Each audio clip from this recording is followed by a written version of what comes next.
If you miss any part, you just go back doon sa ating YouTube channel para mapakinggan yung mga bagay na na-miss niyo. So, ating muling buksan ang ating Bible sa Matthew 17.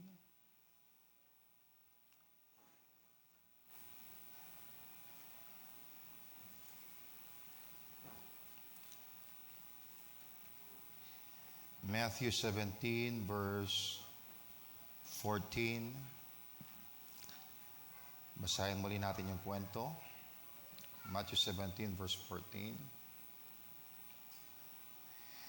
And when they were come to the multitude, there came to him a certain man kneeling down to him and saying, Lord, have mercy on my son, for he is lunatic and sore vexed. For oft times he falleth into the fire and oft into the water. And I brought him to thy disciples, and they could not cure him. Then Jesus answered and said, O faithless and perverse generation. He was talking as a whole. Okay. How long shall I be with you? How long shall I suffer? Bring him hither to me. And Jesus rebuked the devil, and he departed out of him. And the child was cured from that very hour. Then came the disciples to Jesus apart and said, Why could not we cast him out? And Jesus said unto them, Because of your unbelief. For verily I say unto you, if ye have faith as a grain of mustard seed, ye shall say unto this mountain, Remove hence to yonder place, and it shall remove, and nothing shall be impossible unto you. Howbeit this kind goeth not out, but by prayer and fasting. Tingnan naman natin ang pagkakarecord ni Mark on the same story. Let's see, Mark chapter 9.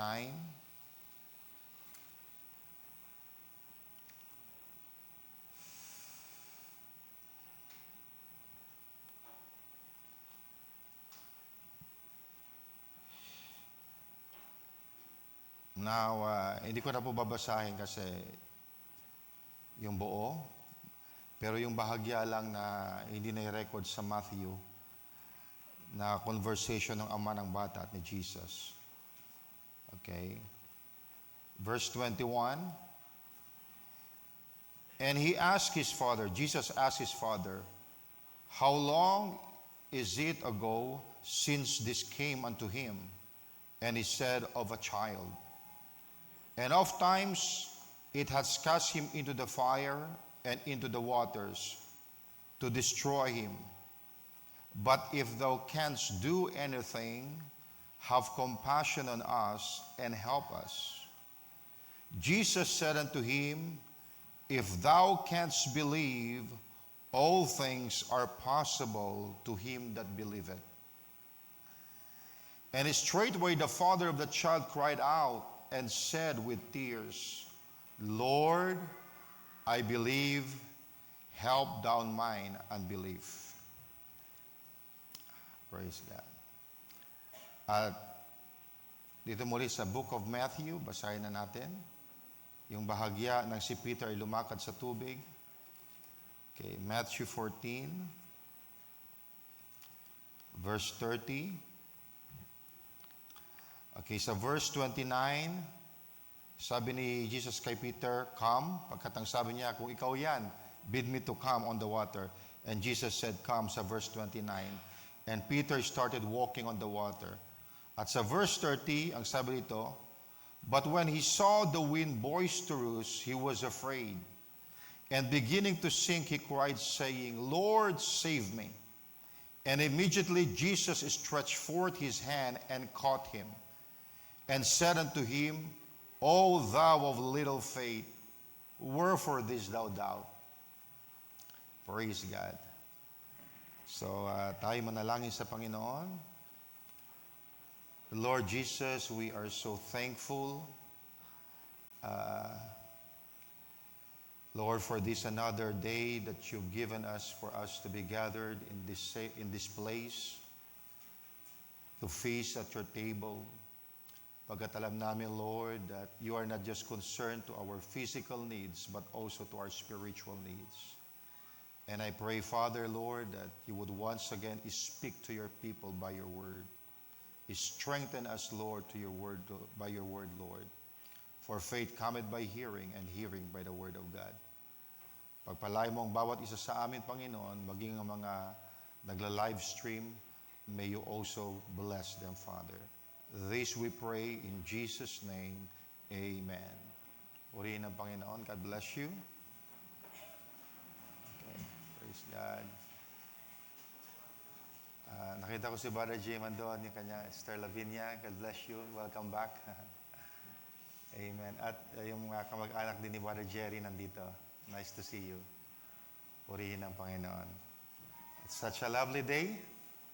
Always to be in the house of the Lord. Praise God.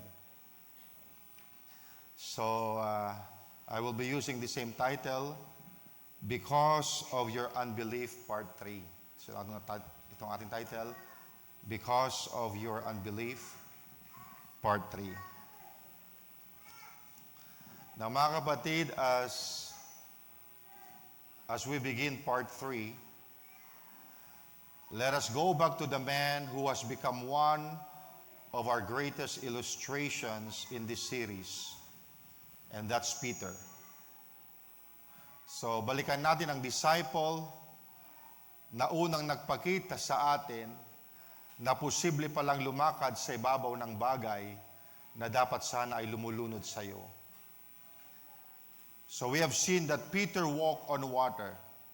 So hindi ito kwento lamang, hindi ito illustration lamang. It actually happened. And man stepped out of the boat and walked on the sea because of one word from Jesus, come. Nang sinabi ni Jesus, come kay Peter, tumugon si Peter at siya'y nakalakad sa tubig. And catch this now.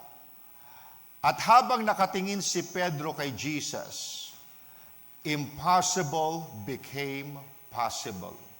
Ulitin ko. Habang nakatingin si Peter kay Jesus, impossible became possible. As long as his eyes were fixed on Christ, faith was working. As long as his attention stayed on Jesus, the supernatural overrode the natural.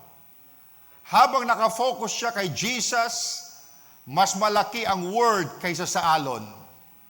Habang nakafocus siya kay Jesus, mas malaki ang promise kaysa sa problema. Mas malaki ang come kaysa sa bagyo. And that is how faith operates.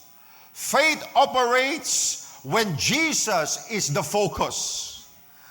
Faith becomes strong when Christ fills your vision. Faith flourishes when the word becomes bigger than the circumstances. But then something happened. Ang sabi sa Matthew 14 verse 30, but when he saw the wind boisterous, he was afraid. Catch this now. Okay, at first he was looking at Jesus and he was walking on water. Pero sabi daw, but when he saw the wind boisterous, when he shifted his focus, when he saw the wind boisterous, anong nangyari? Ang sabi daw, he was afraid. Now notice carefully.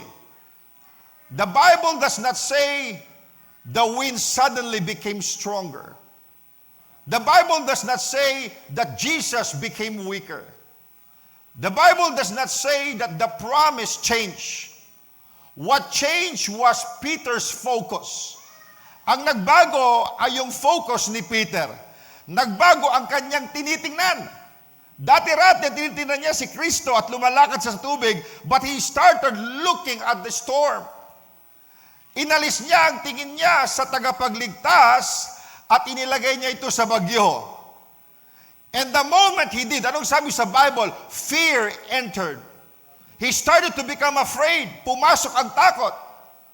Now mga kapatid, fear always enters where focus shifts away from God. Amen. Kapag ang focus mo hindi na Diyos, diyan pumapasok ang takot. Pagkat kung ang focus mo yung Diyos, ano mga sitwasyon mo, ano mga kalagayan mo, ano mga problema mo, lagi mong makikita na mas malaki ang Diyos kaysa sa iyong sitwasyon, kaysa sa iyong problema. Now, kapag mas matagal nating tinitingnan ang problema kaysa sa promise, nagsisimulang pumasok ang unbelief. Kapag pinapakinggan natin ang bad report kaysa sa salita ng Diyos, nagsisimulang lumakas ang takot. Kapag pinag-aaralan natin ang bagyo kaysa kay Jesus, nagsisimulang manghina ang faith. And Peter teaches us a profound lesson.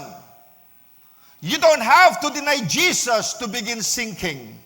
Hindi mo kinakailangan tumalikod sa Panginoon. Hindi mo kinakailangan maging rebelde para ikay lumubog. Hindi mo kinakailangan itakwil ang faith.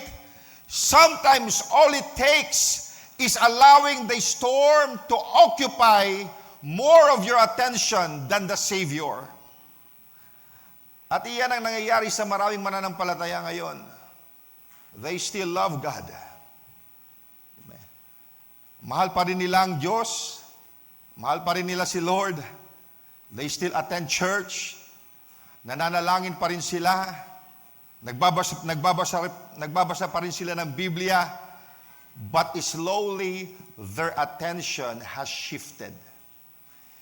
Instead of looking at Christ, they are staring at the doctor's report, the financial pressure, the family problem, the unanswered prayer, the opposition, the delay, at habang lalong tumatagal ang pagtingin sa problema, lalong lumalaki ang kanilang paningin dito. Di ba? Kapag ang focus mo problema, minamagnify ng kahawayan. Mas lalong lumalaki ang tingin mo sa problema. But hear me carefully. Whatever captures your attention eventually influences your faith. Kung saan nakatingin ang mata mo, doon susunod ang puso mo. If you constantly meditate on fear, fear grows.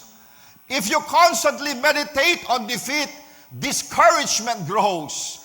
When you constantly meditate on impossibility, unbelief grows. But if you meditate on Jesus, faith grows, confidence grows, peace grows, expectation grows. That's why Hebrews 12 verse 2 tells us, looking unto Jesus, the author and the finisher of our faith. Looking unto Jesus. Now notice what the verse did not say. It did not say, looking unto your circumstances or look unto your circumstances. Hindi sinabing look unto your feelings. Hindi sinabing look unto your past failures. Hindi sinabing look unto the opinion of people. No. Ang sabi diyan, look unto Jesus. Look unto Jesus. Why? Because faith is born when we hear His word. Faith grows when we behold His character. Faith strengthens when we remember His faithfulness. Kapag naalala mo ang kabutihan ng Diyos noong nakaraan, lumalakas ang loob mo para sa kasalukuyan. Amen! Kung naalala mo kung paano Kanya niligtas noon, lumalakas ang faith mo para sa laban ngayon. Now, can I remind you, church, this same Jesus Peter looked at is the same Jesus we look at today. The same Jesus who calmed the storm is still calming the storm today. The same Jesus who healed the sick is still healing today. The same Jesus who supplied the needs is still Jehovah Jireh today. The same Jesus who lifted Peter is the same Jesus lifting us today. Hindi nagbago ang Diyos. He's the same yesterday, today, and and forever. He is the immutable God, the unchanging God. Kung ginawa noon ng Diyos, gagawin niya muli ngayon. Now, perhaps somebody listening to me feels like Peter. You started well. Magandang simula mo. You step out in faith. Lumakad ka sa promise. You believe God. But somewhere along the way, you start looking at the wind. You start looking at the waves. You start looking at the impossibilities. So, and now, you feel yourself sinking. Pagkat namali ang yung focus. Pero mga kapatid, I have good news. Peter may have looked away from Jesus, but Jesus never looked away from Peter. Ulitin ko, Peter may have looked away from Jesus. Si Pedro, iba nang tinignan niya, ang focus niya na yung symptoms. Pero si Jesus, nakatuon pa rin ang kanyang mata kay Pedro. Hallelujah! Even when Peter's faith was struggling, Jesus was still watching him. Even when Peter began sinking, Jesus was still near him. Even when Peter cried out, Lord, save me, the Bible says, immediately, Jesus stretched out his hand. Immediately. Hindi kinabukasan. Hindi sa sumunod na linggo. Hindi matapos ang isang buwan. Ang sabi sa Bible, immediately. What a grace. What a mercy! What compassion! Amen sa Jesus Christ, kaya niya tayong i-rescue. Ano mang trouble ang kinalalagyan mo, if you feel like sinking, just cry out. Immediately, Jesus will come to the scene and rescue you.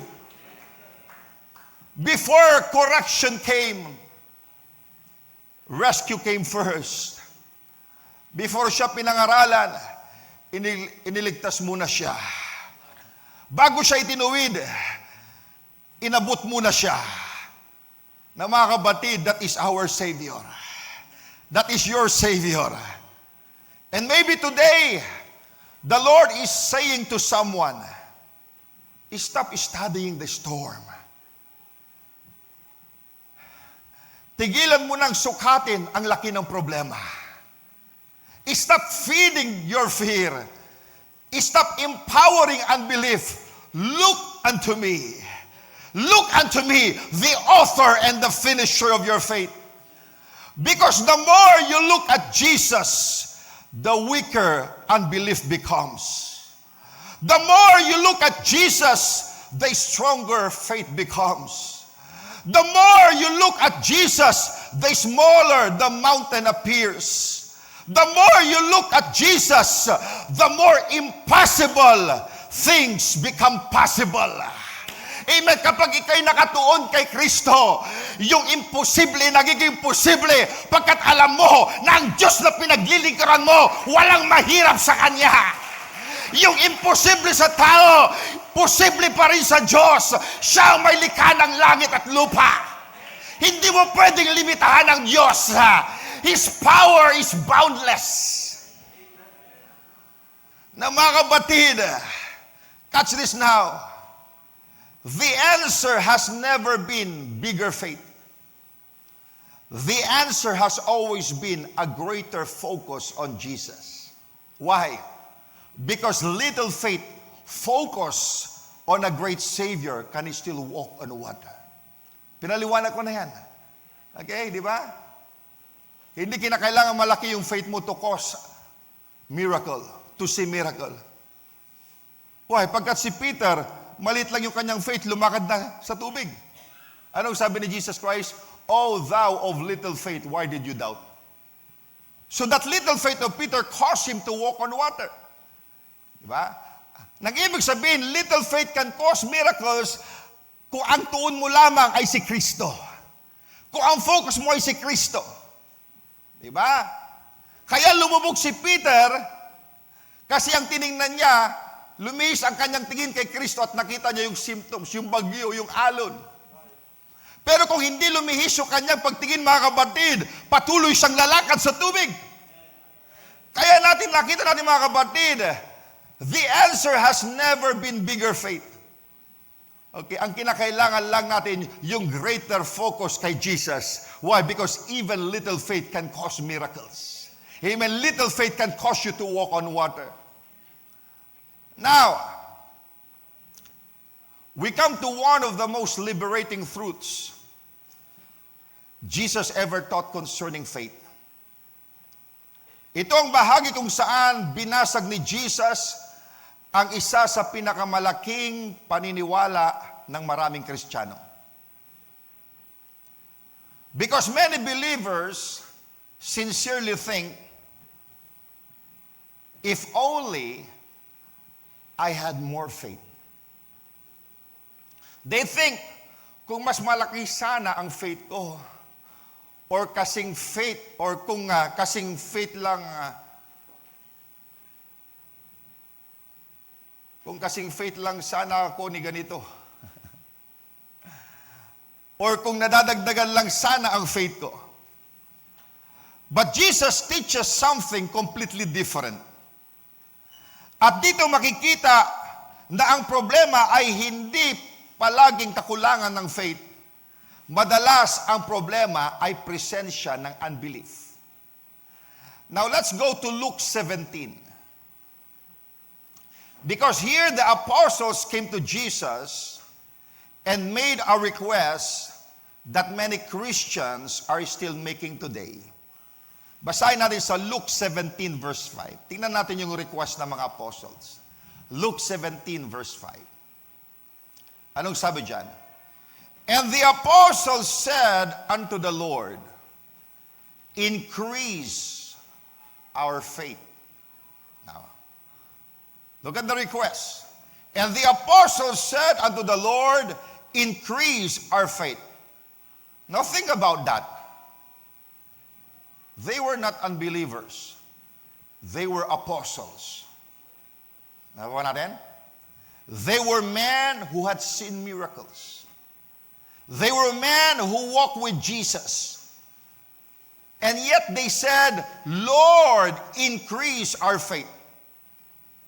Parang maraming Kristiyano ngayon, ang laging panalangin nila, Lord, dagdagan mo pa ang faith ko. Lord, palakin mo pa ang faith ko. Lord, kulang pa ang faith ko. But watch the answer of Jesus. Tingnan niyo ang sagot ni Jesus. Because his answer is shocking. Jesus did not say, all right, let me give you more faith. Hindi ganoon ang sagot ni Jesus. He did not say, yes, that's your problem. You need giant faith. Or you need greater faith. Instead, itong sagot ni Jesus, verse 6. Ano kaya sagot? Okay. And the Lord said, if ye had faith as a grain of mustard seed. Hinto muna tayo dyan. Anong request ng mga apostles? Lord, increase our faith. Anong sagot ni Jesus? If ye had faith as a grain of a mustard seed. Now, ganito ang pagkakasabi sa New Living Translation. If you had faith, even as small as a mustard seed. Sa the Living Bible, ganito ang pagkakatranslate. If your faith were only the size of a mustard seed. Now, do you see what Jesus is doing? Hindi niya dinadagdagan ang faith nila, tinutuwid ang kanilang pag-unawa. Naku, yung mga batid, He was correcting their thinking. Parang sinabi ni Jesus, you are asking more faith when even the smallest faith is already enough to cause miracles. Oh, that's powerful. Are you catching that? That's powerful. Because religion says more faith, but Jesus says mustard seed faith. Religion says, oh, you need bigger faith to see miracles. Jesus said, even little faith such as a mustard seed. Religion says, You need more. Jesus said, you already have enough. Now mga kapatid, that ought to encourage somebody today. Because many believers are discouraged by comparing themselves to others.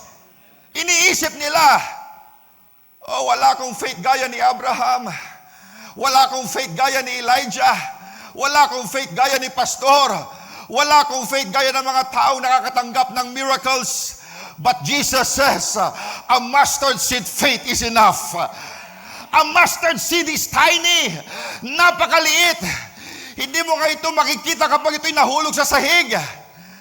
Yet Jesus says, that kind of faith can do the impossible.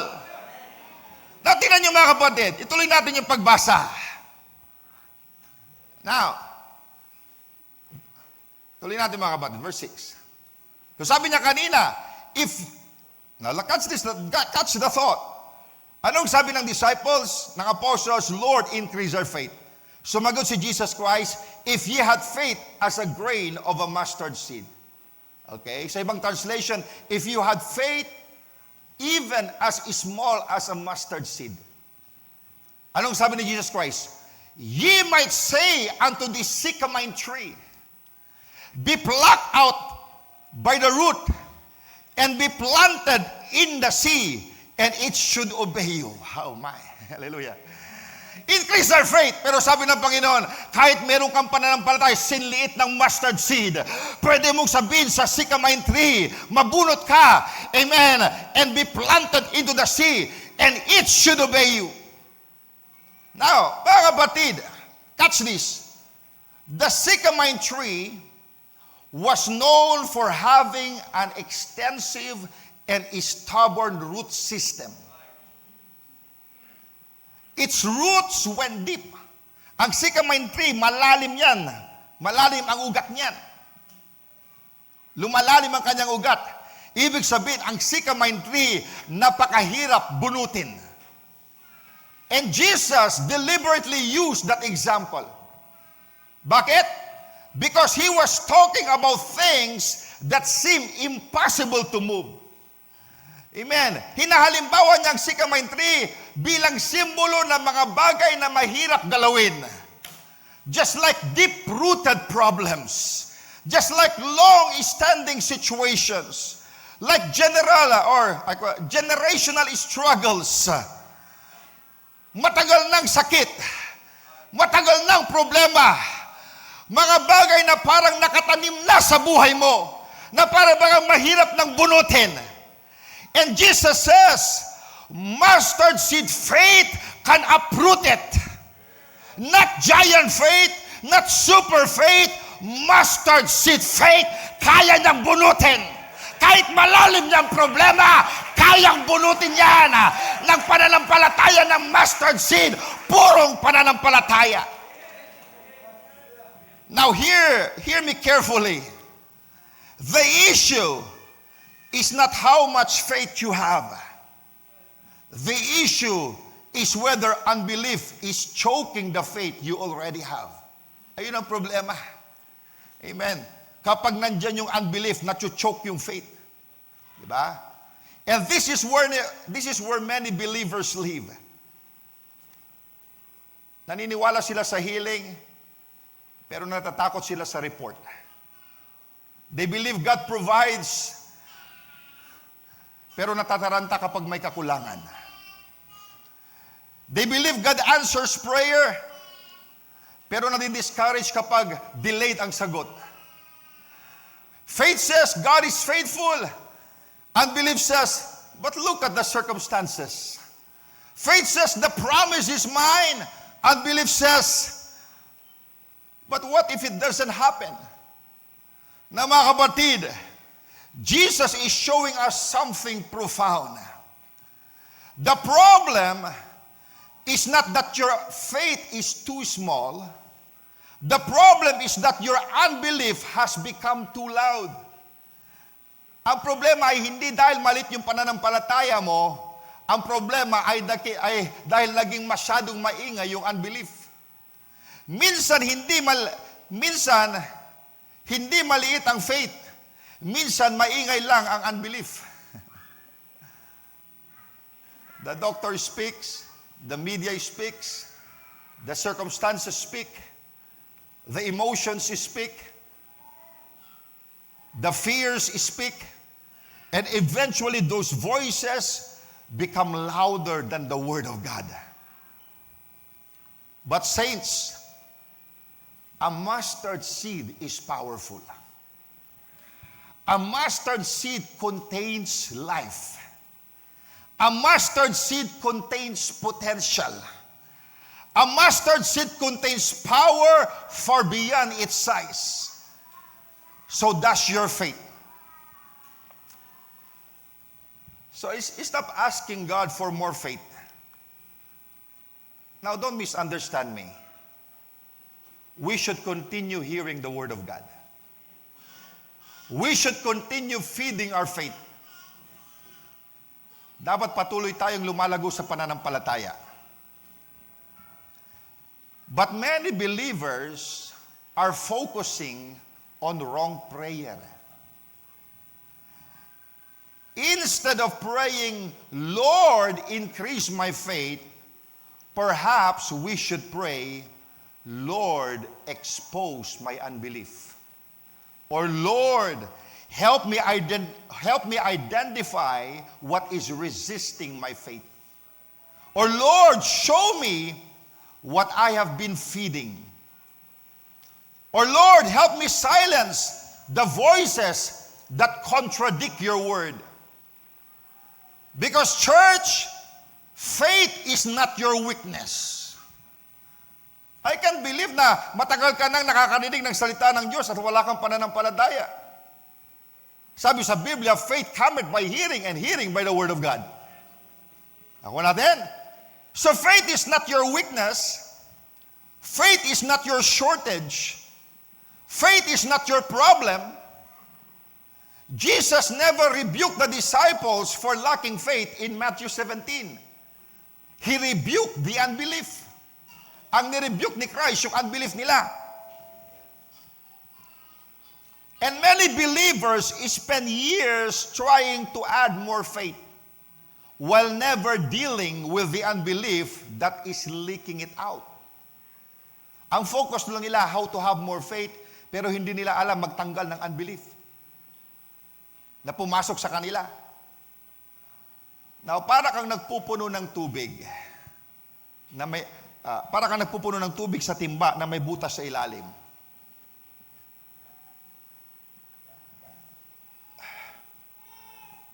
You kept pouring more in, but it keeps leaking it out.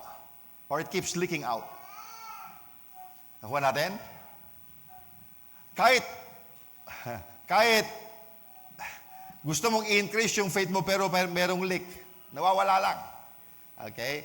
So, you keep pouring more in, but it keeps leaking out. So, the answer is not merely adding more water, the answer is fixing the leak. Di ba? And unbelief is the leak. So, what is pure faith? Now, pure faith is not giant faith. Pure faith is not emotional faith. Because faith is not emotion.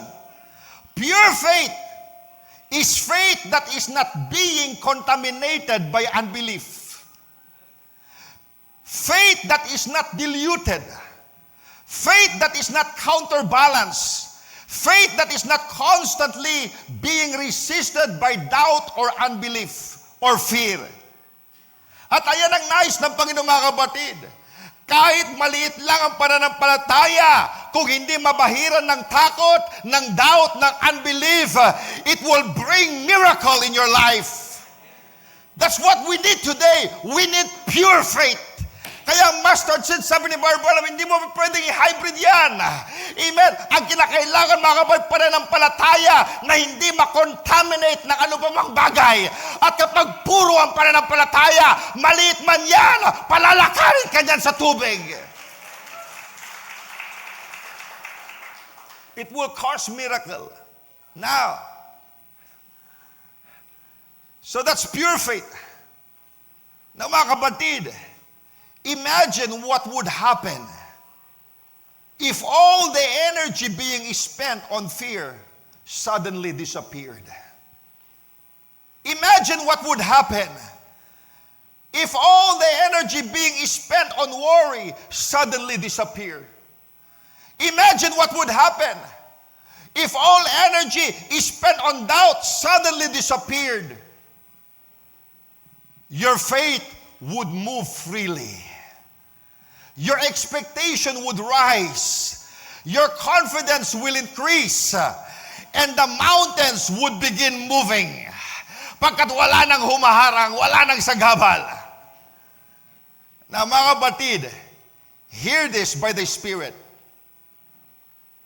You do not need giant faith to see miracles. Hindi mo kailangan maging spiritual giant para kumilos ang Diyos sa buhay mo. You already have enough faith. The issue is not the size of your faith. The issue is the purity of your faith. Amen. Kasi kung si Peter lamang ay hindi nahaluan ng doubt, patuloy siyang lalakad sa tubig. Tama ba?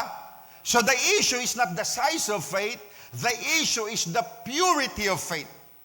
Because mustard seed faith can uproot sycamore tree. Mustard seed faith can move mountains. Mustard seed faith can overcome impossibilities. Mustard seed faith can still produce miracles if unbelief is dealt with. And today, Jesus is reminding us, stop obsessing over how much faith you have. Start identifying what unbelief is trying to resist it. Because little faith in a big God is still enough. And pure faith, even if it is only mustard seed faith, even if it's a faith as small as the mustard seed, remains one of the most powerful forces in the universe. Now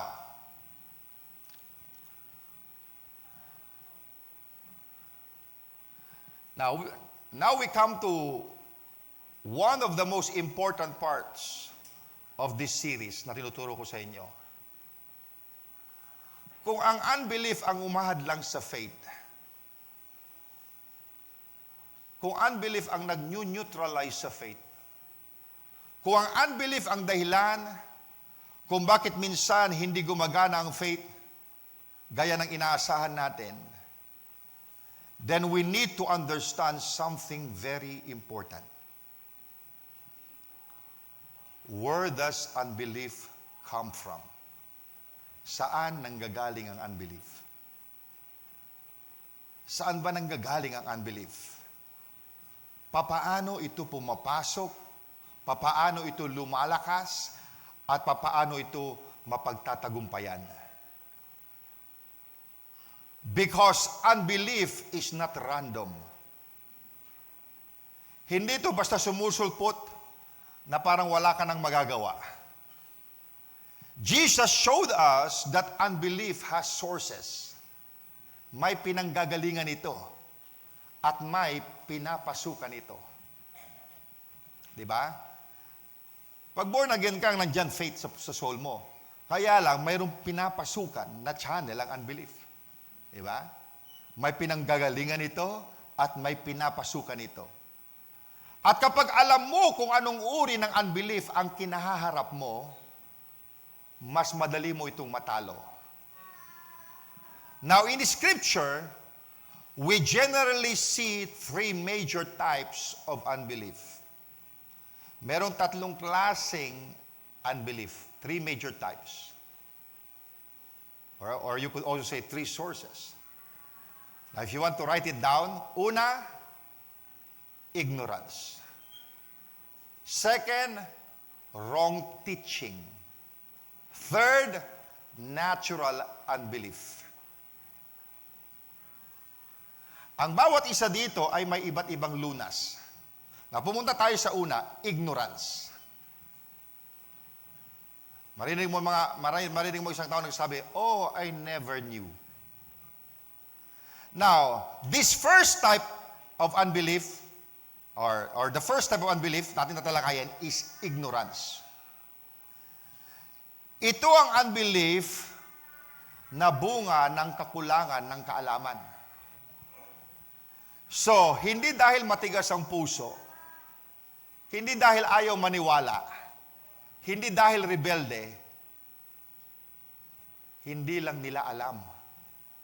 Diba?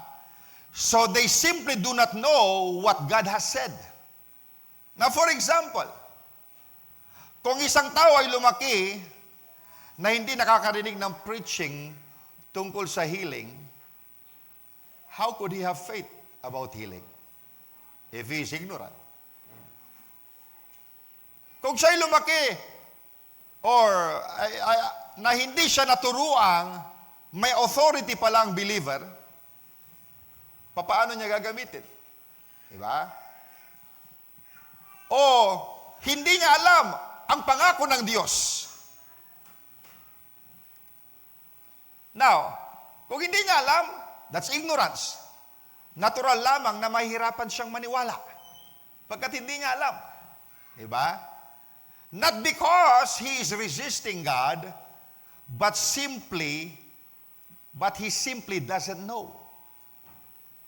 At maraming tao ang hindi tumatanggi sa katotohanan, hindi lang nila ito naririnig. Ang sabi sa Revelation, or sa Romans 10, verse 17, "So faith cometh by hearing, and hearing by the word of God." So faith cannot come where the truth has never been heard. Diba? Hindi ka pwede magkaroon ng pananampalataya kung hindi narinig ang katotohanan. Pagkat saan ba nagmumula ang pananampalataya? Faith cometh by hearing, and hearing by the word of God. Kaya mahalaga ang preaching. Kaya mahalaga ang teaching. Kaya mahalaga ang Bible study. Kaya mahalaga ang pagbabasa ng salita ng Panginoon because it would take away your ignorance. Because every time truth enters, ignorance begins to live. Every time light comes in, darkness begins to disappear.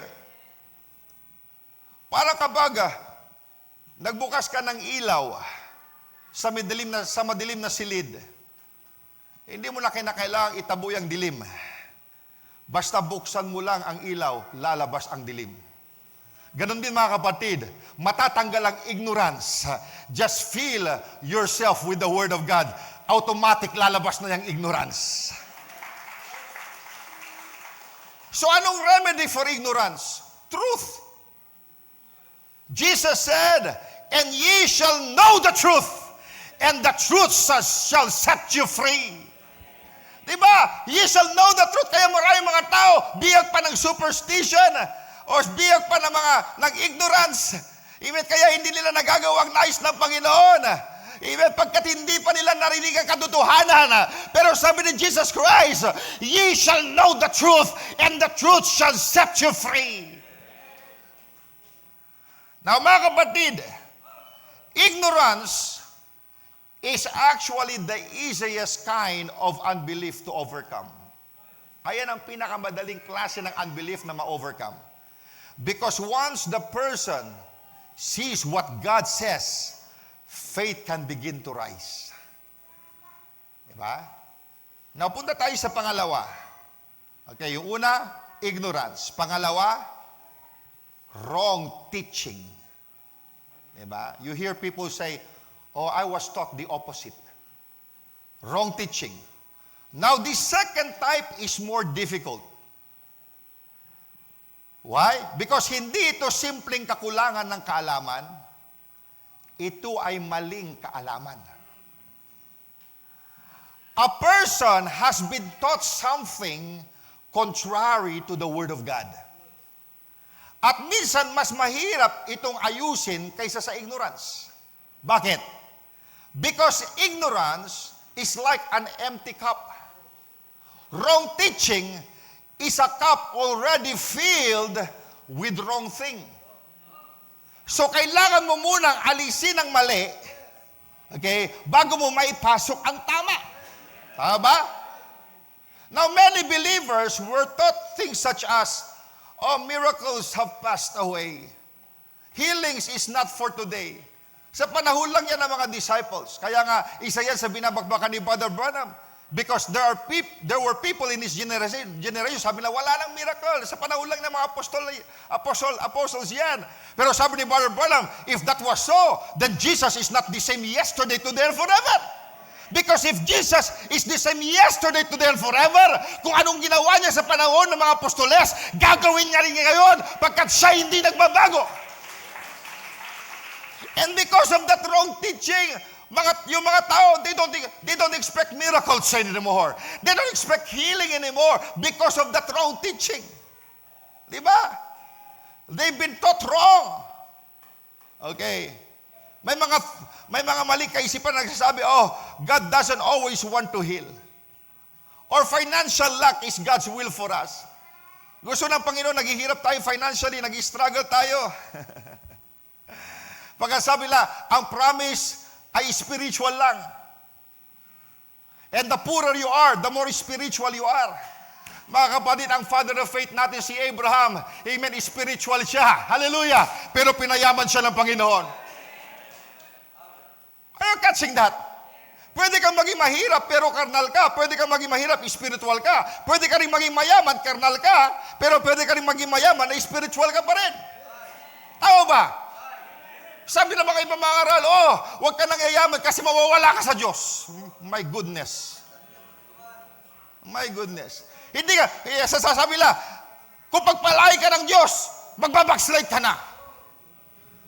Backslider ba si Abraham? Nag-backslide ba si Job? Nag-backslide ba si Joseph? Mga kapatid, depende sa tao yan. Ang sabi sa Bible, merong deceitfulness of riches. Pero kapag matured ka na sa Panginoon, ikaw'y naghihirap, hindi mo inawanan ng Diyos. Sa palagay mo, kapag pinagpala ka na, iiwanan mo ang Diyos. Why? Because of that wrong teaching, hindi na mabalanse. Kaya yung mga tao, they live below their privilege. Hindi nila kiniklaim lang. Hindi na nila kiniklaim ang promises ng Panginoon. Pagkat ang tinuturo ng pastor, ang blessing lang is spiritual. Pero dito balanse po tayo. Hallelujah! Pagkat hindi lang tayo espiritu, meron din tayong laman na nakakailangan ng pera.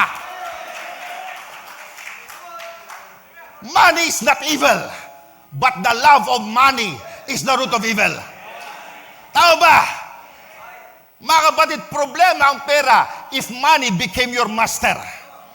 But money should not be your master because it will control you. Money should be your servant. Because money in the hand of the righteous, mas maraming matutulungan, mas maraming magagawa sa Panginoon, sa gawain ng Diyos. But because of this wrong teaching, mga kapatid, marami they are living below their privileges. Pero mga kapatid, hallelujah, amen, ay pumapasok ang unbelief. Pag sila pagpapalain ka ng Diyos, hindi. Totoo nga. Pero anong ginagawa natin doon sa church? Nire-renew ang ating mind. Anong sabi sa Bible? That God has pleasure in the prosperity of His servant. Binabalansin natin mga kapatid. Yes, dumaan tayo sa struggle, sa suffering, pero sabi ng Panginoon, I will bless you at the latter end. Could you imagine if this ministry, nagsimula na gumagapang at hanggang ngayon gumagapang, parang wala tayong Diyos. Pero ang Diyos natin ay buhay, mga kapatid. Mayroon lang season na ganon. Pero mga kapatid, as you journey, as you become faithful, lahat ng pangangailangan mo, isusustain ng Panginoon at iaangat ka ng Diyos.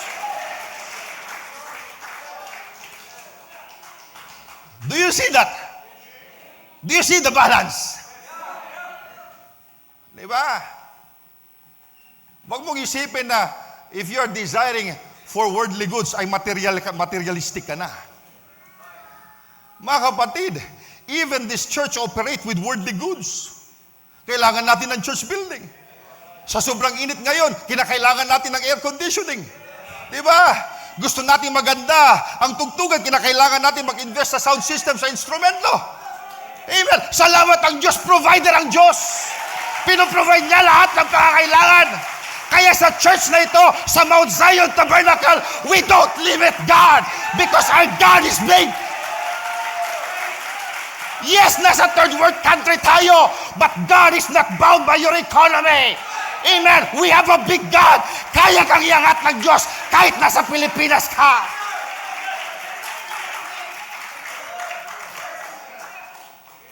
Do you believe that? Now, the second, wrong teaching. Kapag paulit-ulit mong narinig ang isang bagay sa loob ng maraming taon, nagiging matibay itong stronghold sa isip. Even if it contradicts Scripture. Diba?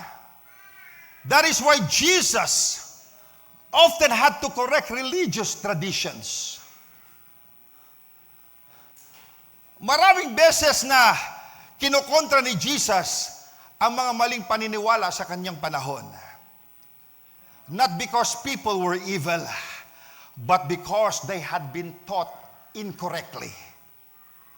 Mga kapatid, wrong teaching creates deep-rooted unbelief. Dahil sa maling katuruan, hindi maposes yung pangako. Amen. And it creates deep-rooted unbelief para itong damong may malalim na ugat. So hindi sapat na putulin lamang ang ibabaw. Kailangan mabunot hanggang ugat. Amen. At itong ginagawa natin mga kapatid, lahat ng maling kaisipan, maling paniniwala, binubulot natin sa ugat. How? By the preaching of the Word of God. Amen. So how do we uproot it? Again, the answer is truth. Diba? Line upon line, precept upon precept, scripture upon scripture, word upon word.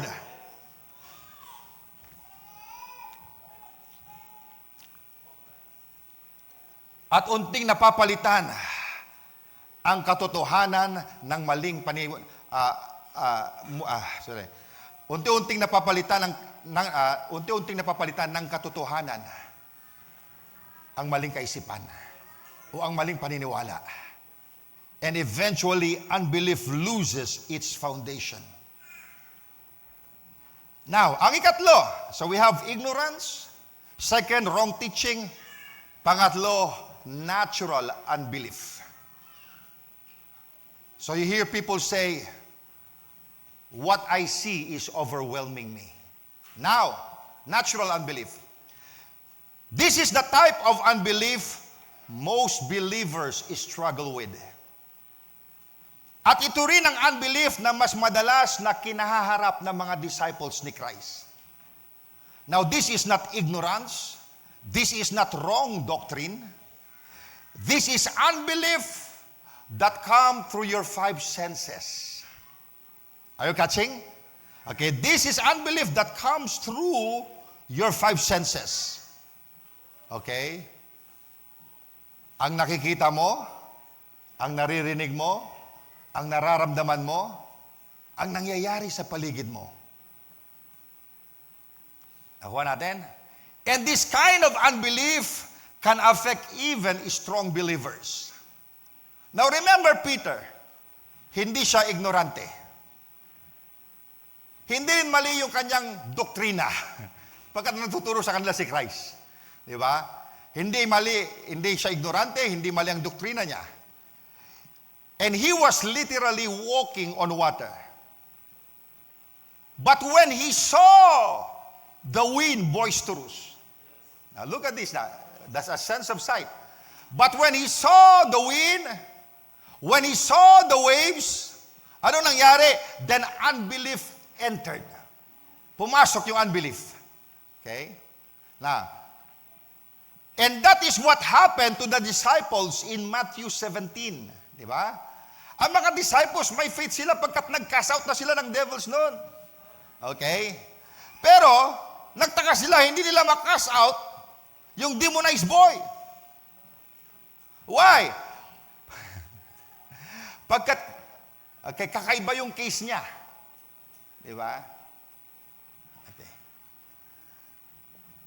Parang ganito, bigyan ko yun ng halimbawa.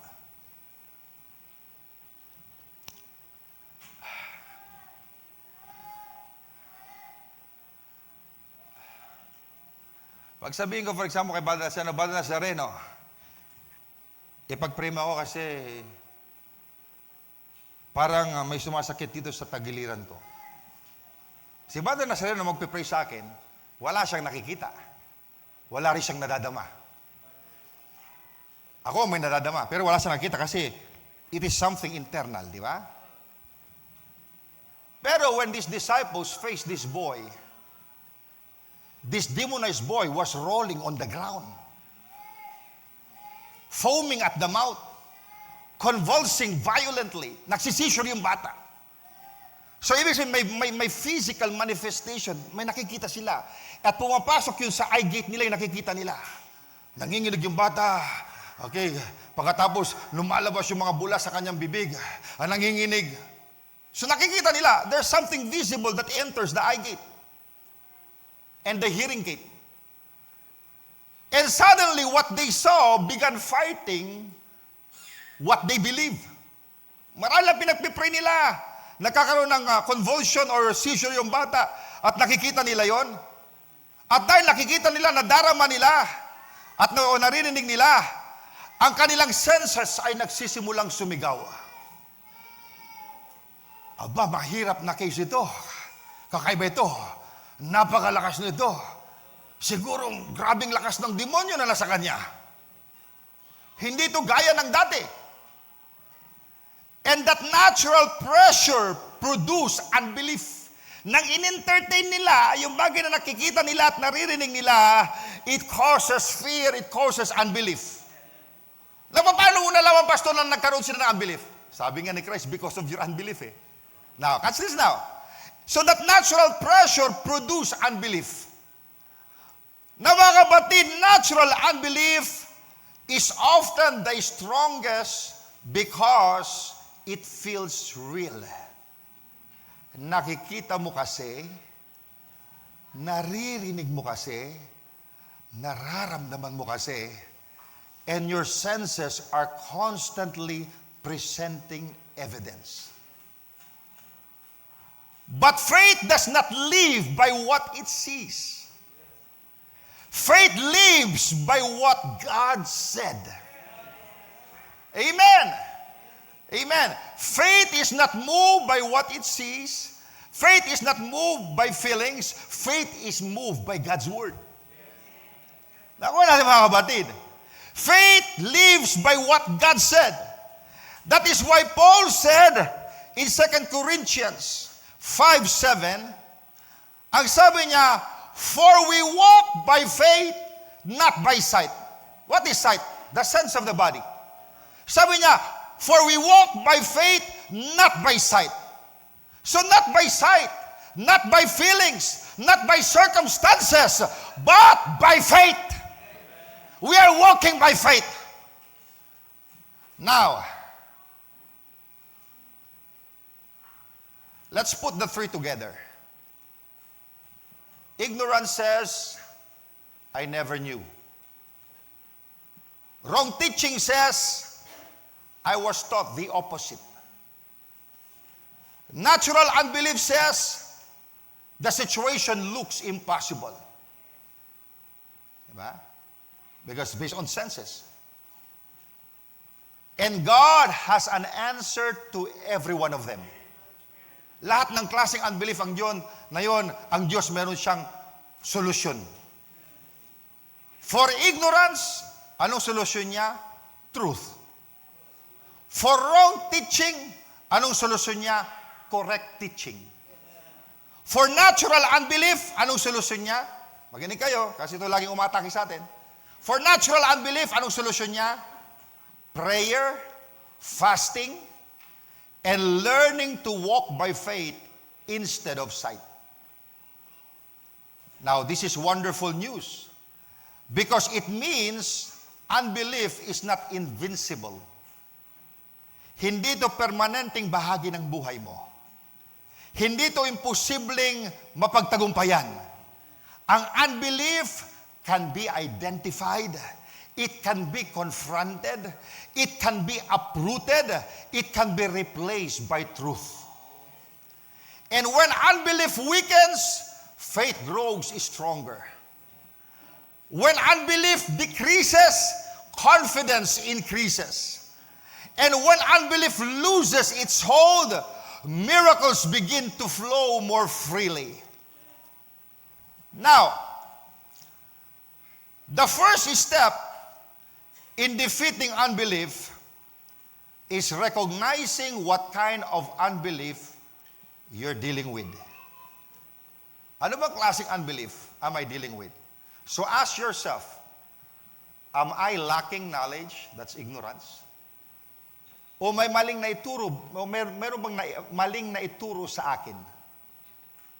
O mga kinagisnan na katuruan na mali, na kinalakyan ko? O masyado lang akong nakatingin sa nakikita ko? That's natural unbelief, based on sense. Because once you identify the source, you can apply God's solution. Diba? And when God's solution is applied, the unbelief that once seemed so strong begin to crumble. And the faith that God has already placed inside of you begins to rise. And when faith rises, I tell you, mountains move. Amen. Chains break, miracles happen, and God is glorified. Amen. Now, we have identified the three types of unbelief, especially the natural unbelief. The unbelief that comes through the five senses of the body. Now, we must now answer an important question. How do we overcome it? Paano natin ma-overcome? Paano natin matatalo ang unbelief na nanggagaling sa nakikita, naririnig, at nararamdaman mo? Because natural unbelief is not defeated merely by hearing one good sermon. Hindi ito mawawala dahil lang na-bless ka sa service. Hindi ito nawawala dahil sumigaw ka ng amen. Hindi rin ito nawawala dahil lang minsan kang na-touch ni Lord sa altar. Now, natural unbelief is overcome when your spirit or inward man becomes stronger than your senses. Kapag mas malakas ang iyong spiritual perception kaysa sa natural perception. And this is where we discover what many faith teachers call it, sixth sense of faith. Ako natin mga kapatid? Kasi meron pang isang sense, yung sixth sense. That's faith. We have five senses in the body, but there's another sense, the sixth sense of faith. So, pag sinabing faith, that's not one of the physical senses, but a spiritual sense. It's a God-given ability to perceive and respond to what God has said, even when the natural world says otherwise. Now, catch this now. One principle that you have to take note, faith must be exercised. If faith is a sense in your soul, okay, faith must be exercised. Basahin natin sa Hebrews 5, verse 14.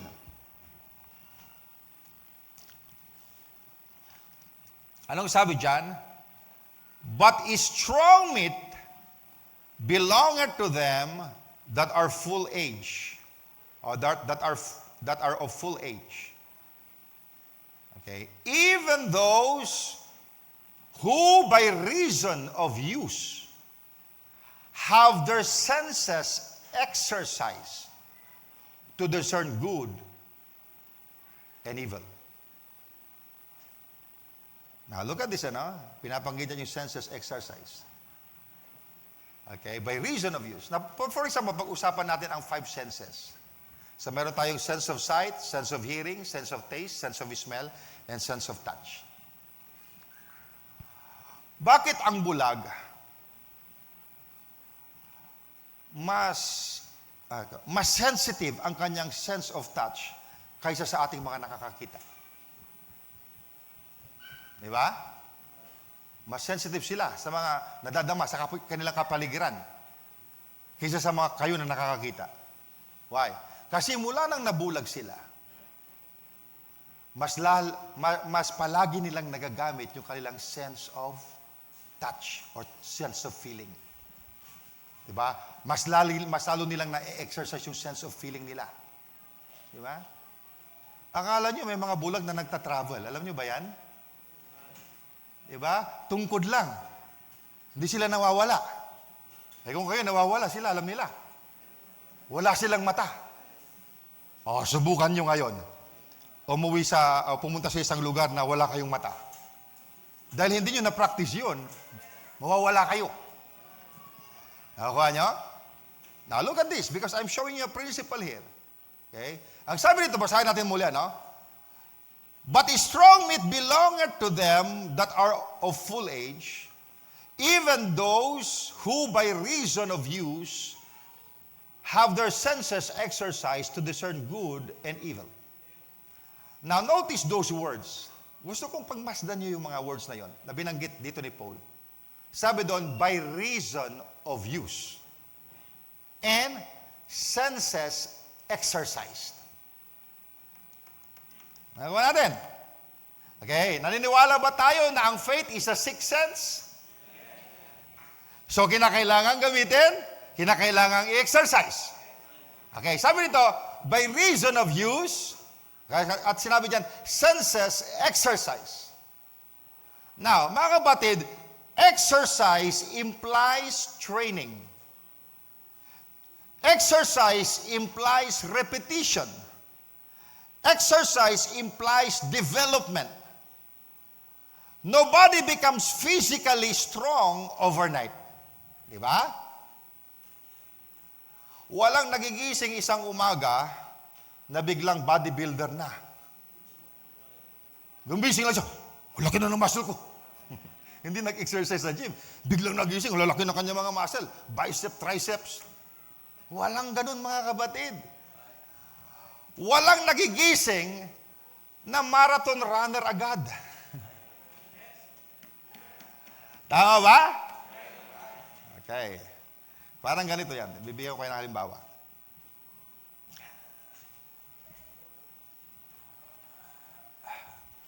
For example,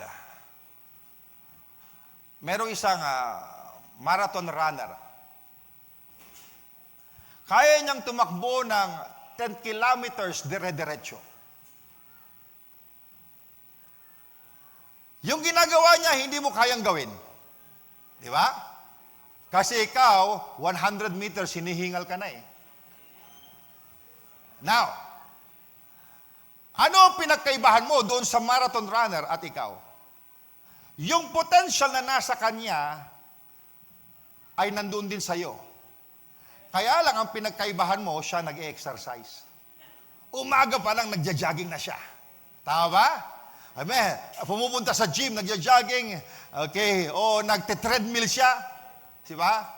So, ibig sabihin, ang kinaibahan, ikaw, walang exercise, siya may exercise. Wala din. Tayo, meron tayong pananampalataya. Diba? Pero yung iba, hindi nag-exercise. Kaya, sabi mo, bakit itong brother na ito? Parang ang dali-dali lang. Di ba? Kasi, meron ka ring faith tulad niya. Kaya lang, siya ginagamit niya, ina-exercise niya. Nakuha natin? Kaya mga kapatid, ang faith, hindi lang nilagay ng Panginoon para dorman dyan. Ang faith, kinakailangan ma-exercise by reason of use. That sense must be exercised. Nakuha natin? So strength comes through consistent exercise. And the same principle applies spiritually. Faith is not merely given, faith must also be exercised. Ang pananampalataya ay kailangang gamitin upang ito ay lumakas. The more you trust God, the more your faith develops. The more you act on the Word, the more your spiritual senses become sharp. The more you obey God, the more confident you become in His promise. Kaya anong gagawin natin dito sa Mount Zion? Let us exercise our faith and you will see more miracles happening. Now, alam niyo, most Christians, they wait until a crisis comes. Now, so here is where many believers struggle. Maraming Kristiyano ang naghihintay muna ng krisis bago nila gustong gamitin ang kanilang faith. So a diagnosis comes, a financial emergency comes, a family crisis comes, and suddenly, they try to operate in a strong faith. Bigla silang naghahanap ng faith. Bigla silang naghahanap ng confidence. Bigla silang naghahanap ng spiritual strength. But faith is not normally developed during the battle. Faith is developed before the battle. Amen! Kaya mga kapatid, before ng squeeze, kinakailangan may faith ka na. Hindi yung sa squeeze, sa gusto mo karoon ng faith. Baligtad, walang mangyayari. Amen. Because faith is developed before the battle. You don't prepare for the war in the middle of the war. Diba? Hindi ka nagsasanay lumangoy habang nalulunod ka. Hindi ka nag-aaral magmaneho habang nasa gitna ka na ng aksidente. Why? Because preparation comes before the crisis. Kaya before pa lang na squeezing time, inihahanda na tayo ng Panginoon. Binibuild niya na ang faith natin. Why? Because preparation comes before the crisis, and spiritual preparation is no different. Now, mga kapatid, many believers spend all week feeding the flesh. They spend all week feeding worry. All week feeding fear. All week feeding the world. Then suddenly when a crisis comes, they want a mountain-moving faith. Paano ka magkakaroon ng mountain-moving faith kung wala kang paghahanda? At doon sila nahihirapan. Not because they don't love God, not because they are not saved, but because their spiritual sense has not been exercised consistently. Nang ibig sabihin, their five senses are louder than unbelief. Nakakuha natin? Now, okay, pinag-aaralan natin kasi yung natural unbelief para ma-overcome yan eh. Now, catch this now. Prayer and fasting is strengthen the spirit or the inward man.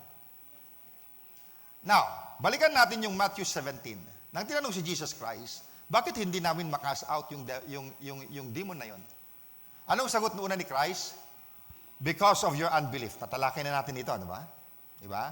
At ang sabi niya sa verse 21, basahin natin, Matthew 17:21. Okay?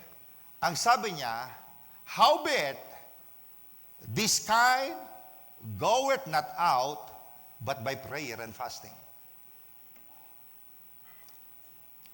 So this kind of demon that is causing unbelief could not go out, okay, unless merong panalangin at pag-aayuno. Are you catching that? Now, alam niyo, many people misunderstand this verse. Something Jesus was saying, prayer gives you more faith. So kinakailangan manalangin pa ako kasi madadagdagan yung faith ko. Or, fasting creates miracle. Ayun yung kanilang pananaw. But that is not the main point. The point is this. Kaya sinasabi ng Panginoon, kailangan mo ng panalangin at pag-aayuno because prayer strengthens your spirit. And fasting weakens the domination of the flesh. Nakuha natin? Ang panalangin ay nagpapalakas sa iyong spiritual sensitivity. At ang pag-aayuno naman ay nagpapahina ng control ng natural senses. So prayer helps you hear God more clearly. Okay? Nagiging sensitive ka. And fasting helps you quiet the noise of the flesh. So prayer says, Lord, I need you. Fasting says, flesh, you are not in charge. So prayer feeds the spirit, fasting disciplines the flesh. And when those two work together, your spirit becomes more dominant. Ibig sabihin, kapag pinagsama mo yung prayer and fasting, mas lumalakas iyong sixth sense. At nagiging sensitibo ka sa tinig ng Diyos, at mas nagiging madali para sa iyong maniwala kaysa sa nakikita mo. Ako natin? Now, why fasting is so powerful? Kasi marami ayaw mag-fasting eh. Lalo kasi ang age natin puro kain. Surfeiting, overeating. Kaya maraming obese. Now, why fasting is so powerful?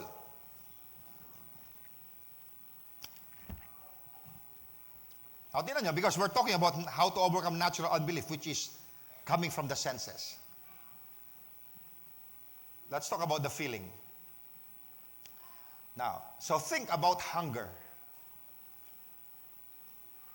One of the strongest physical sensations in the body is hunger. Tama ba? Kapag gutom ang tao, ramdam niya ito. At kapag naramdaman niya, it demands attention. Kinakailangan sundin mo siya. Bibigyan mo, tugunin mo yung sinasabi niya sa'yo. Okay? Once naramdaman mo ang gutom, it demands attention. It cries out. It wants to be satisfied. Kaya nga pag naramdaman mo ang gutom, mamaya nasa kitchen ka na. O mamaya nasa restaurant ka na. Di ba? And fasting is intentionally saying, I will not allow the senses to rule me. Why? Because fasting teaches you to say no to the flesh. Now, bukod sa feeling, ang ating sense of smell, that is one of the strongest sense in the body. Tama ba? Pagpasok mo ng bahay, hindi mo nakikita ang niluluto ng asawa mo, pero sabi mo, oh, nagluluto ka ng adobo. Kasi malakas yung sense of smell natin. Tama ba? Diba? Now, lalo na itong sense of sight. Okay. Kapag kayo nagfa-fasting, for example, you plan a 3-day fasting. Yung first day mo, okay, of course, nadadama mo yung gutom. Pagkatapos, meron kang naamoy. Bango. Yung paboritong ulam na asawa ko lang makakapagluto. Naamoy mo. Now, because alam mo, meron kang target, nagpa-fasting ka. Okay. Nang naamoy mo yung ulam, sabi ng body mo, gutom ka na. Kung hindi mo pa ikakain yan, babaliktad ka na. Di ba? Now, pero pag kayo nagpa-fasting, you learn to say no. No. Hindi, kasi meron nga ako target eh. 3 days. You say no sa sense of smell mo. At doon sa nadadama mo. At pagkatapos, for example, pumunta ka doon sa salas. Habang pumunta ka sa salas, may nakita kang pagkain doon sa mesa at gustong-gusto mong kainin yon, yung sense of sight. Sabi niya, pangalawang araw na ito, sige, pag hindi ka pa kumain, patay ka. Now, tinatakot ka niya. Tatakutin ka niya. O, nakikita mo ba yung pagkain sa lamesa? Ayun, sense of sight. Pero, okay, amen. Ano sabihin mo? Hindi ako naka-fasting ako. You started to say no to the sense of sight. Okay, at sasabihin mo, hindi, second day. Bakas ba? Umiinom naman ako eh. Hindi lang kumakain, umiinom ako, mamamatay ka, 2 araw pa lang. Okay. Lang 3 araw mo na. Sabi niya, kumain ka na. Kung hindi ka pa kumain sa araw na ito, mahuhospital ka na. Di ba? Ayun ang sinasabi ng laman mo. Pero sasabi mo, no. Tinitrain mo yung flesh mo. Bakit mga kapatid? Kasi sa ating buhay, kapag nakita mo yung problema, sabi niya malala na, wala nang solusyon. Masyado kang naapektuhan ng iyong sight. Pero kapag nafa-fasting ka, mahal mga kapatid, kung yung senses mo kumukontra sa sinabi ng Panginoon, natututunan mong sabihin no. Hallelujah! Kaya kapag nakita mo ng bagyo sa buhay mo at sabi ng bagyo, ilulubog kita, ang sasabihin mo, hindi. Hallelujah! Kasama ko ang Panginoon. Hallelujah! Aalalayan niya ako. Hindi pwedeng mangyari ang sinasabi mo. Amen! Kung sabi ng asawa mo, malaki na itong bayarin, hindi natin mababayaran. Amen. Pero mga kapatid, sasabihin mo sa narinig mo, no. Pagkat sabi ng Bible, amen, my God shall supply all my needs according to His riches. Anong ginagawa mo? Tinitrain mo yung body mo. Kaya masyado tayo madaling maapektuhan ng ating senses, hindi tayo nag-aayuno. Kaya kung ano nakita natin, natataranta agad tayo. Kasi mahina yung inward man, hindi sensitive, mas malakas. Nangingibabaw yung laman. Di ba? Nawa natin. Now, so kapag ikay nagfa-fast, you are teaching the flesh, or you are learning to say no to the flesh. Di ba? Kaya kung mayroon kang nadarama na sakit sa katawan, sakit. Di ba? Pag masyado kang sensual, hindi mo masasabi na magaling ka na. Huwag mo sabihin magaling ka, sakit-sakit ng likod mo. Diba? Tama ba? Okay. Pero kapag mga kapatid, okay, you learn how to say no to the senses of your body if it contradicts the Word of God. Diba? Ibig sabihin, mas malakas yung espiritu sa loob. Mas malakas yung sixth sense. Now, so fasting teaches you to say no to the senses of the flesh. Now, napakalalim yan. Because unbelief often enters through the senses. Mukhang marami na magjo-join ito sa prayer at fasting, Brother Nazareno. Okay. Because unbelief enters through the senses. Diba? The senses say, I feel pain, so I can say I'm healed. But the Spirit says, by stripes I am healed, because God said so. The senses say, I see lack. Nakikita mo yung kakulangan. But the Spirit says, my God shall supply all my need. Diba? The senses say, the situation is impossible. The Spirit says, with God, all things are possible. Amen. Sa Diyos walang mahirap. Sa Diyos walang imposible. So nakita natin that fasting trains you to stop automatically obeying your senses. Kaya mo nang tanggihan. Diba?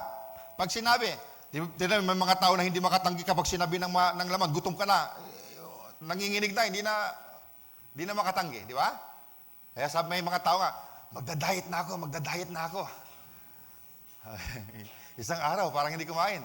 After next day, wala nang diet. Why? Kasi hindi nila mahindihan yung laman. Tama ba? Diba? Now, catch this now.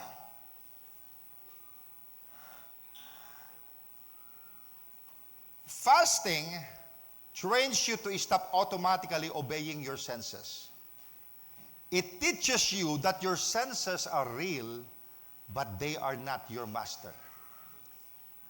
ang master mo ay hindi ang nararamdaman mo. Tama ba? Ang master mo ay hindi yung nakikita mo. Ang master mo ay hindi yung circumstansya mo.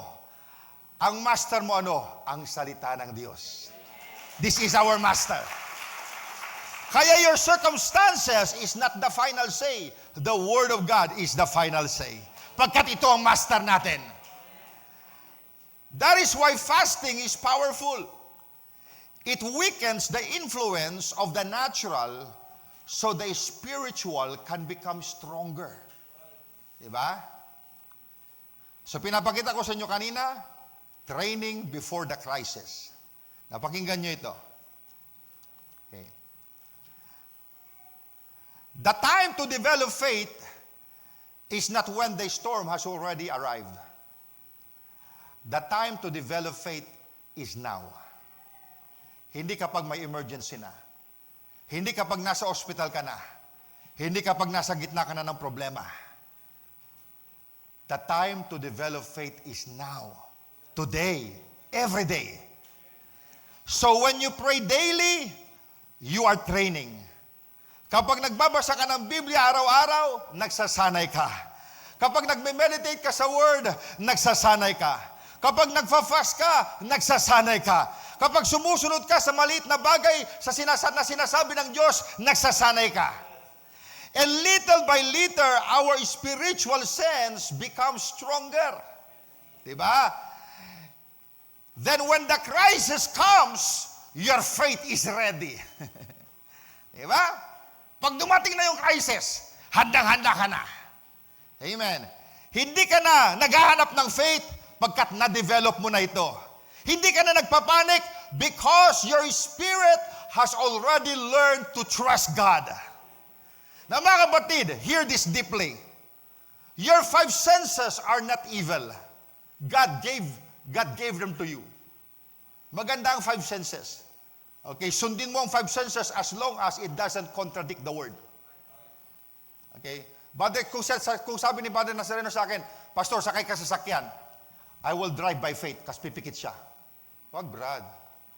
Kaya ka binigyan ng mata eh. Gamitin mo. Di ba? Okay. Pagkat yung five senses, regalo yan ng Panginoon sa atin. Pero sabi ni Brother Branham, if the five senses contradicts the word, you follow the word because the word is the highest form of truth. Amen. Now, so, they're not evil. God gave them to you. Pero hindi sila dapat ang mamuno sa buhay mo. Your faith, your sixth sense must become stronger. Amen. It must be exercised. It must be developed. It must be trained. That is why prayer matters. That is why fasting matters.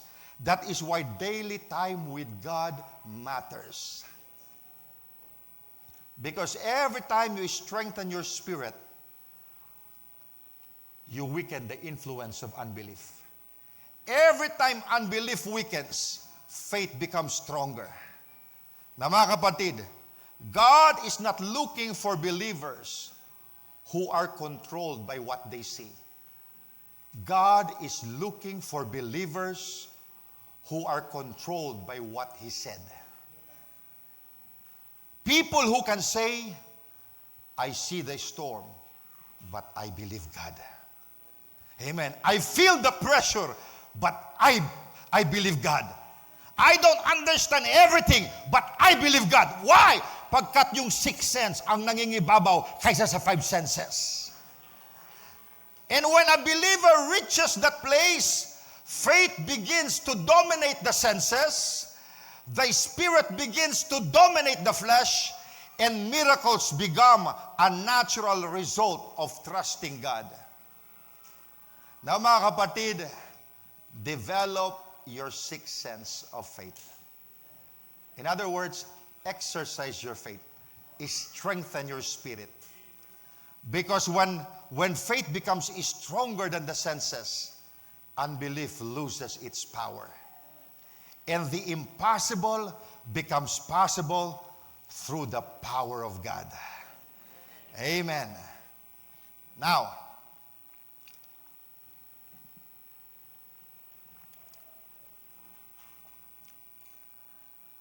Now we have come to the conclusion of this series.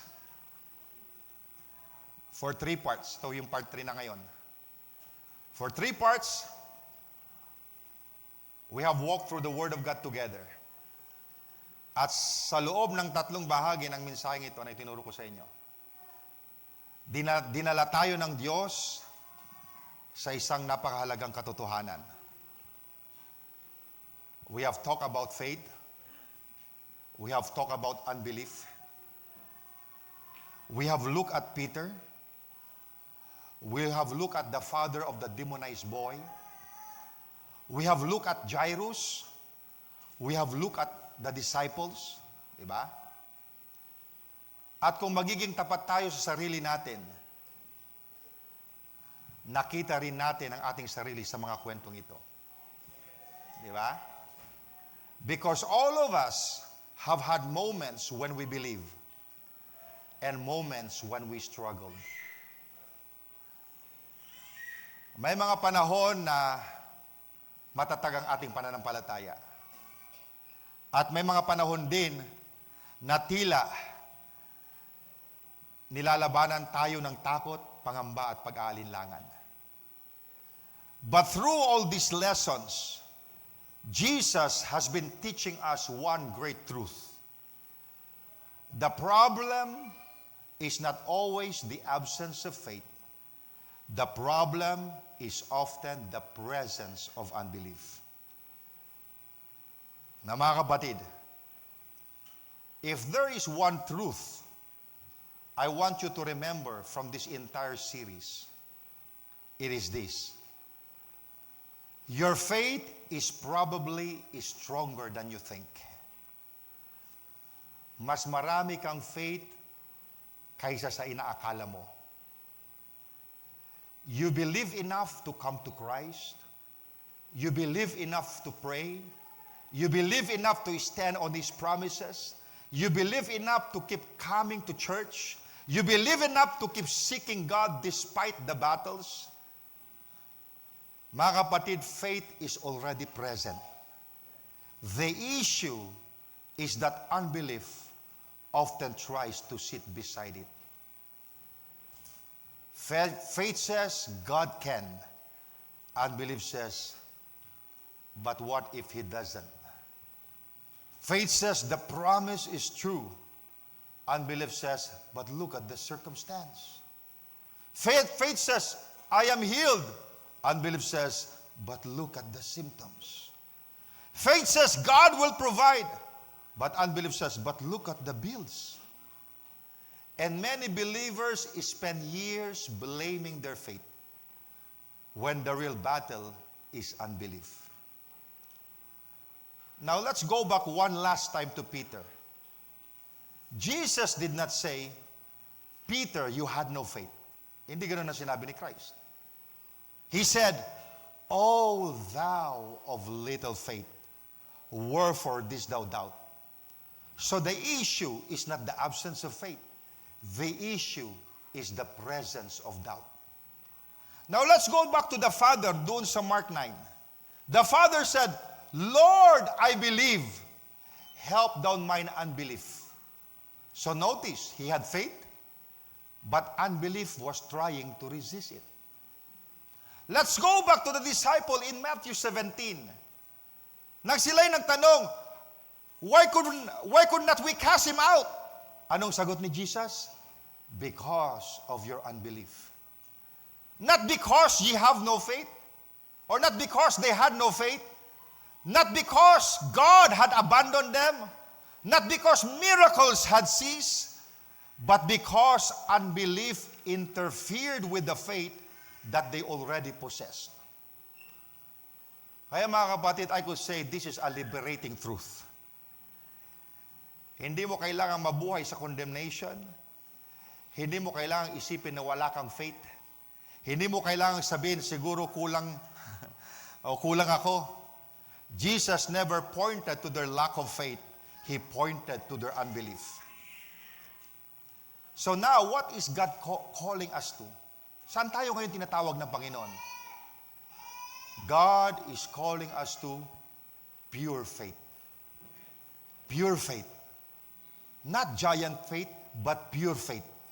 Anong klaseng faith ito? This is faith without mixture. Faith without contamination.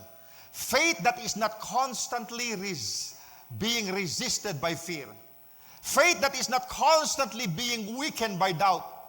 Faith that is not constantly being pulled backward by unbelief. Mga kabatid, imagine a river flowing freely. Walang bara, walang humahadlang, walang debris, walang resistance. The water flows with power. And that is what happens when faith is free from unbelief. Kapag ang pananampalataya puro walang halong unbelief, malaya itong makakadaloy. At kapag malaya itong dumadaloy, hallelujah, it would produce miracles. Hallelujah! Itong nais natin.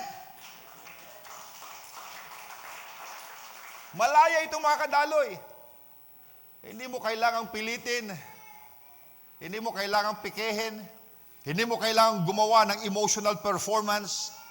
Faith simply works because nothing is resisting it anymore. It works pagkat wala nang sagabal. Puro yung pananampalataya mo. Looking unto Jesus. Now, so what do we do from here?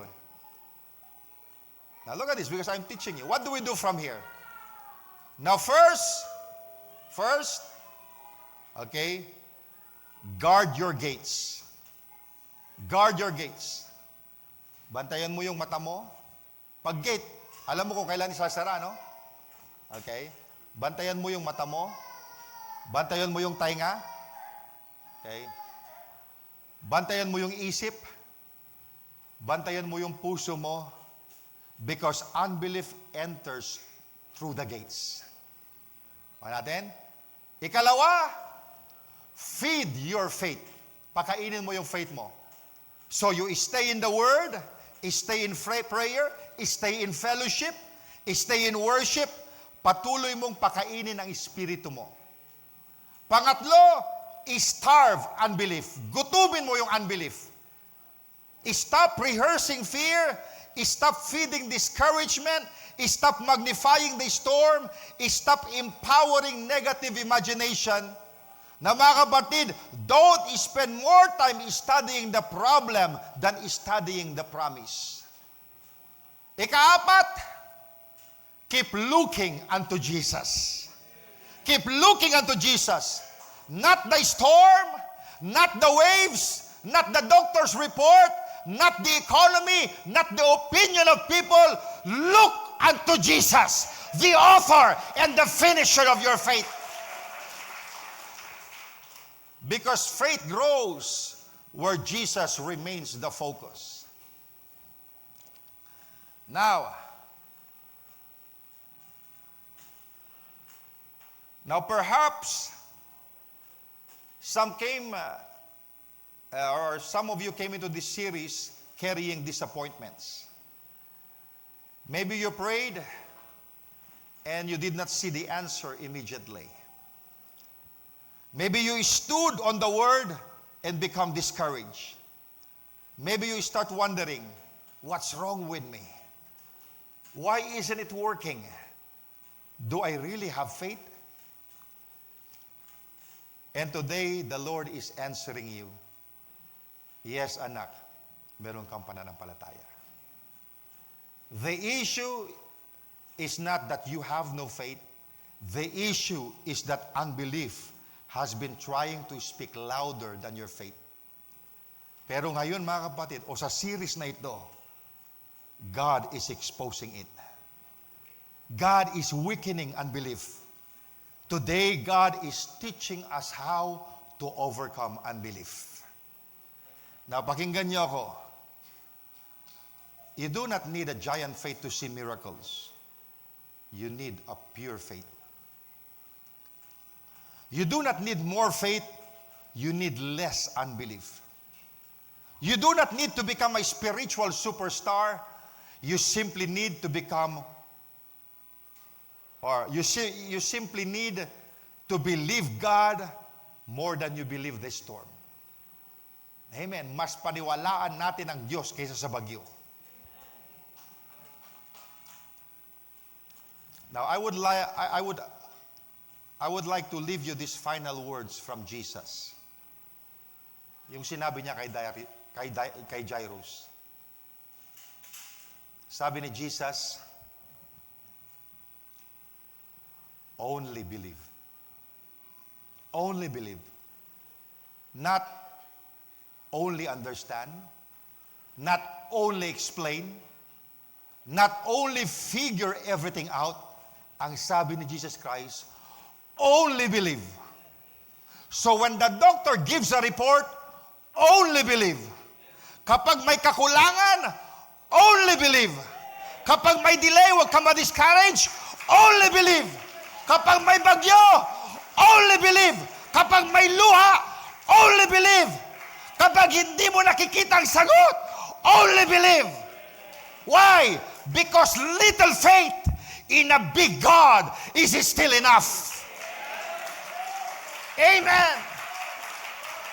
Mustard seed faith in a faithful Savior is still enough.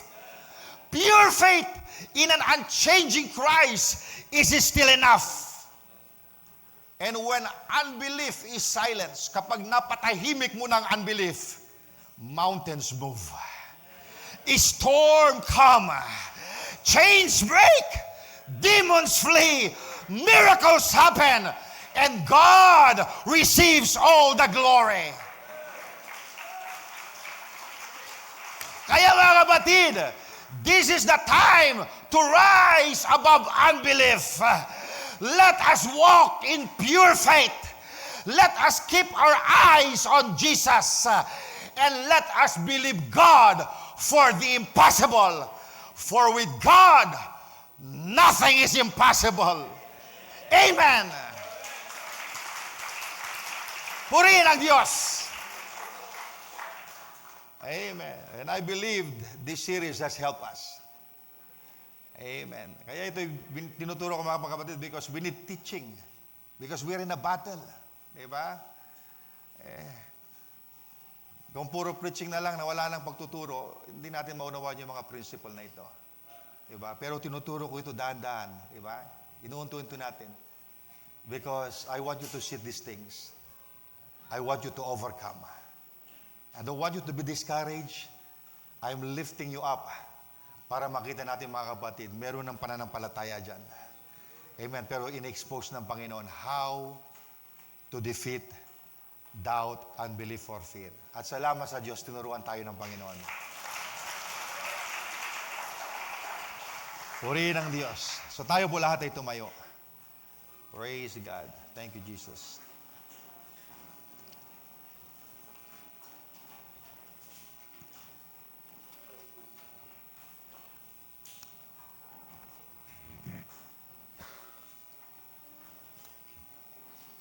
Praise the Lord, praise the Lord. Can we sing that song again, Only Believe, before I give to our song leader? Only believe, all things are possible. May problema ka, whatever your situation is, only believe, only believe. Praise the Lord, praise God. Hallelujah. Let's sing the song. Only believe, only believe, only believe. All things are possible. Only believe.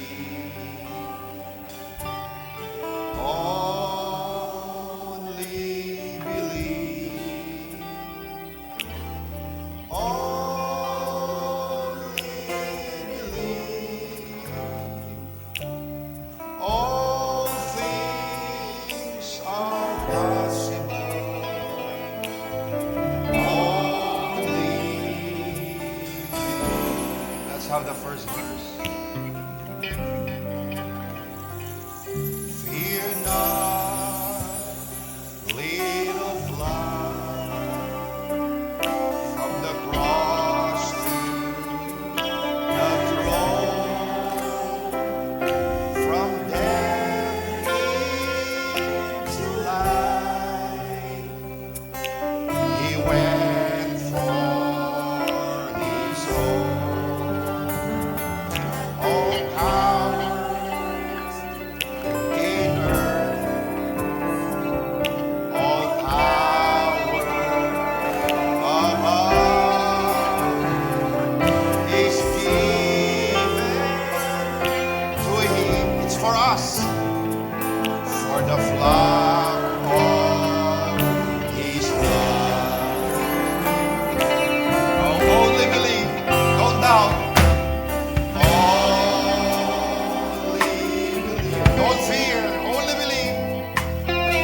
solusyonan yan ng Panginoon. Kung mayroong kumapit dyan, nakaramdaman na parang sycamine tree, na malalim na yung ugat, na parang napakahirap bulutin, mga kapatid, maniwala ka lang. Only believe. Kayang bagutin niya ng Panginoon. Ano man ang pangangailangan mo ngayong umaga, don't look at the symptoms. Huwag mo isipin na mahirap. Walang mahirap sa Diyos. Sabi ni Christ, there's nothing impossible to those who believe. Sabi ng tatay, Lord, if thou canst help us, have compassion on us, help us. Lumingon ang Panginoon sa Ama. Ang sabi niya, if you can believe, all things are possible. Ang sabi ni Jesus kay Jairus, be not afraid, only believe. Huwag natin papasukin ang takot. Ano bang kalagayan mo? Ano bang problema mo? Ano bang pinagdadaanan mo sa buhay? Kayang solusyonan niya ng Panginoon. There's no problem too big that God cannot solve. We have a big God. Buhay ang ating Diyos. Our God is not dead. He is alive.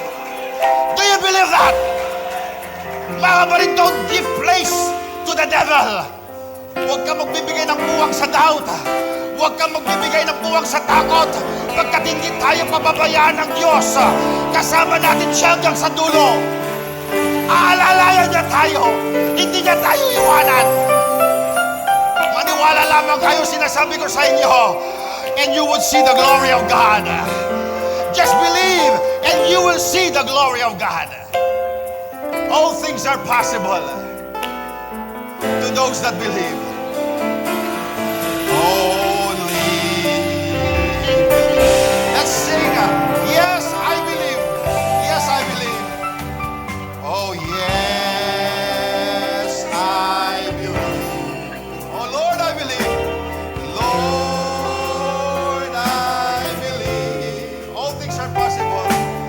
All things are possible. Lord, I believe. Yes, I believe. Yes, I believe. Lord, I believe. All things are possible. Yes, praise the Lord. Hallelujah. Amen. Purihin ang Panginoon. Praise God. God bless you, Brother John Vic.